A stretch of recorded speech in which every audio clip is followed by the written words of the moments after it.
Martinelli isn't just a regular player. He isn't just a winger. Isn't just a central midfielder.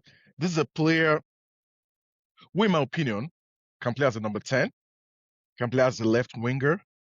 He could be a perfect replacement for Leandro Trossard on the wing.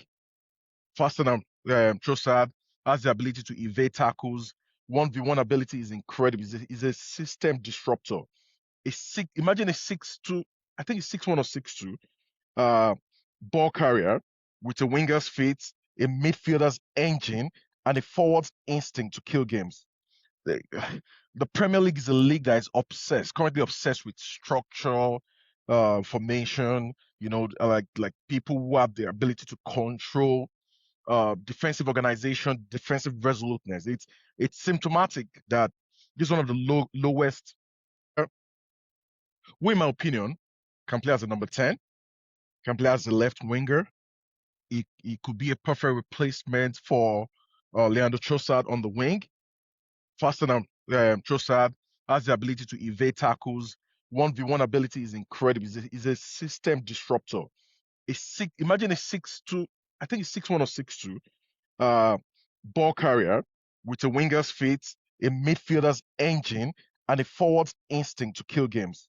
The, the Premier League is a league that is currently obsessed with structure, formation. Like people who have the ability to control defensive organization, defensive resoluteness.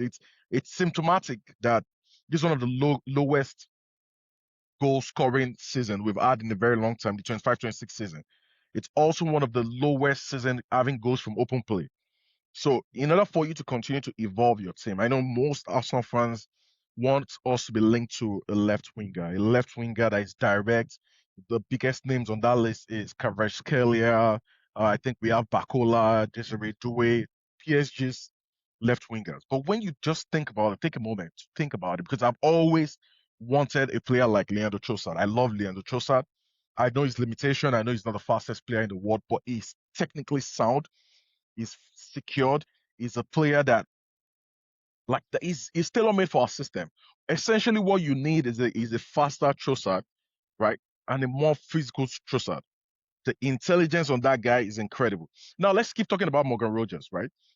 I'm happy to have this conversation. This is one of the best seasons of our lives. This could be the very best season in the history of Arsenal Football Club if we manage to negotiate a win in the Champions League final in Budapest. But before we even get there, before the players even stop, I don't know, celebrating the first title win in 22 years, we're linked to a player that I really, really admire, right? This is a player that when I watched him against Aston Villa 24-25 season, he was playing, I think, tip of diamond against Thomas Partey and Declan Rice. Thomas Partey is 6'2", 6'3". Declan Rice is 6'2", 6'3". They couldn't live with this guy. They couldn't live with Morgan Rogers. He had Partey and Rice on their backside multiple times in that game. Right? He's a life wire. He's a ball carrier. He's a player that plays with intensity. He scores goals, left wing, tip of the diamond, attacking midfield. The worst part of his game could be his passing range.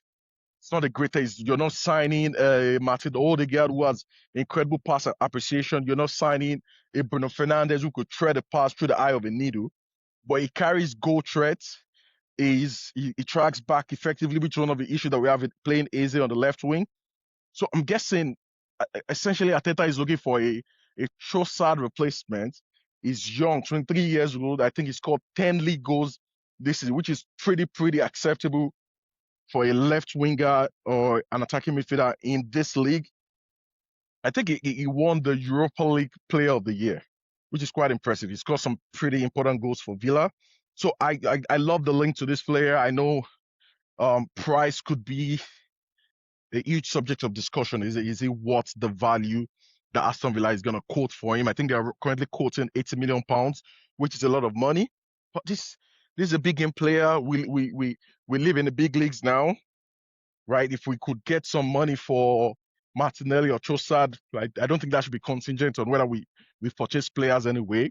But we need to start selling better, and hopefully we can start, because like this is almost like your you're trying to assemble a starting 11 of English internationals, the very best players. We have Eze, Miles Skelly in the midfield. We have Declan Rice. We have Bukayo Saka. We have Noni Madueke. We could have had Benjamin White on the trip too, but these are the English contingents. We're making England great again.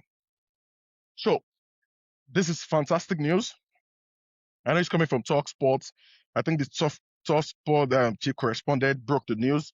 I'm hoping this is a genuine intention to buy, because according to him, we've already connected with the player's agent and we have kind of like an agreement on that side. So the question is, where is he playing? The question is it coming because we're letting go of Trossard and Martinelli as a left winger? Is he coming in as a replacement for Martin Ødegaard, who is at a very, very injury-prone 18 months? Are we trying to let go of one of Ødegaard or Havertz, who are down to the 2 years of their contracts? These are so many questions that we need to answer, but I just love the player. I love the profile, the physicality, the fight, a player that tries on the half turn. He could play left, he could play right, he could play a variety of positioning that we also know that Mikel likes. And he's also a player that scores very low XG goals, right? Most of his goals are like Walders, right? We need to add those kind of players to our arsenal, and it's just going to make things better for us. And we're also going to lose some key players this summer. I think Gabriel Jesus is going to go. I reckon one of Havertz or Ødegaard might go if we're being ruthless. I reckon one of Trossard or Martinelli would definitely go. And you never know. We might also have some sales. Can Merino go? Do we need to keep Merino? I think it's 29, 30.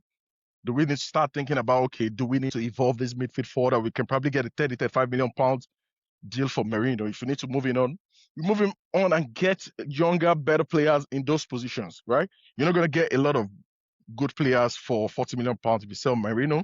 He's a capable deputy, but do we need to start having that conversation? And I think Zubimendi is going to have a better season next year when he's fully settled in the league.